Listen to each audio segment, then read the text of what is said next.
Dans le prochain épisode de Demain nous appartient. Tandis que Victoire dénonce Benjamin, Alex organise une surprise pour Judith. En parallèle, Tristan et Vanessa continuent de se chamailler.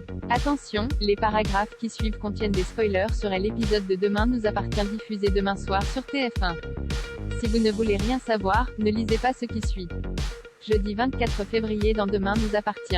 Victoire dénonce Benjamin. Victoire a passé la nuit chez Benjamin après avoir perdu connaissance en se cognant la tête contre un meuble. Le lendemain matin, le médecin jure qu'il n'a fait aucun mal à Emma et qu'il a tout simplement voulu l'aider. Comme elle ne comprend pas pourquoi il n'est pas allé voir la police, Benjamin explique qu'il était persuadé de réussir à la raisonner. En effet, Emma menaçait de se suicider s'il prévenait qui que ce soit et la seule chose qu'il a pu obtenir d'elle, c'est qu'elle envoie une lettre à ses parents pour les rassurer. Selon Victoire, comme Emma a été agressée, il aurait dû l'amener à l'hôpital mais Benjamin affirme qu'elle n'avait rien de grave. Bien qu'il ne pensait pas la garder chez elle, il a été pris de court et a dû l'héberger. Malgré tout, Victoire estime que c'est étrange qu'Emma soit venue le voir lui et personne d'autre. Benjamin répond alors que l'adolescente lui fait bien plus confiance qu'à ses parents dont elle a une peur bleue. D'ailleurs, elle était terrorisée à l'idée qu'il la retrouve et l'oblige à avorter.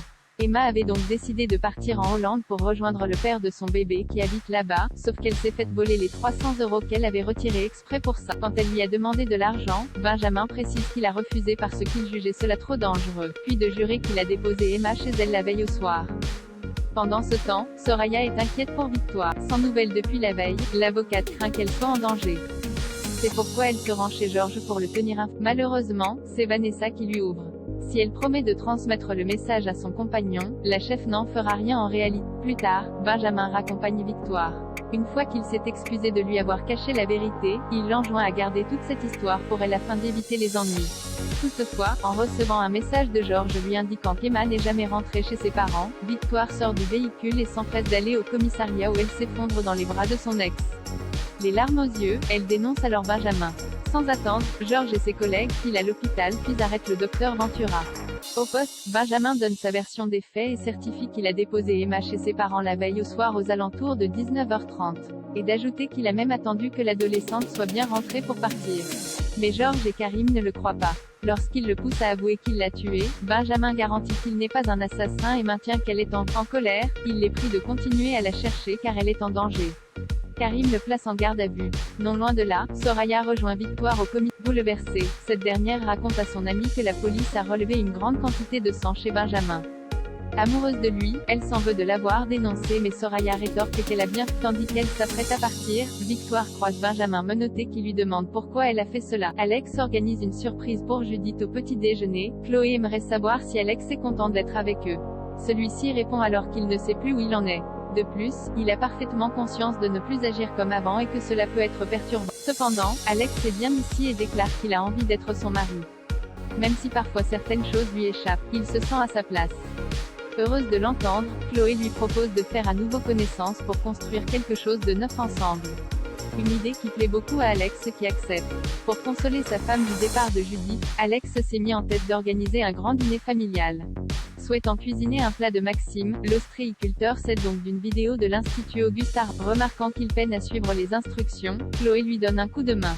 Le soir venu, Noah, Alex, Chloé, Anna et Marianne sont réunis autour de Judith pour célébrer son départ. Au cours du repas, le docteur Delcourt avoue à Alex qu'elle n'a jamais vraiment pu le supporter.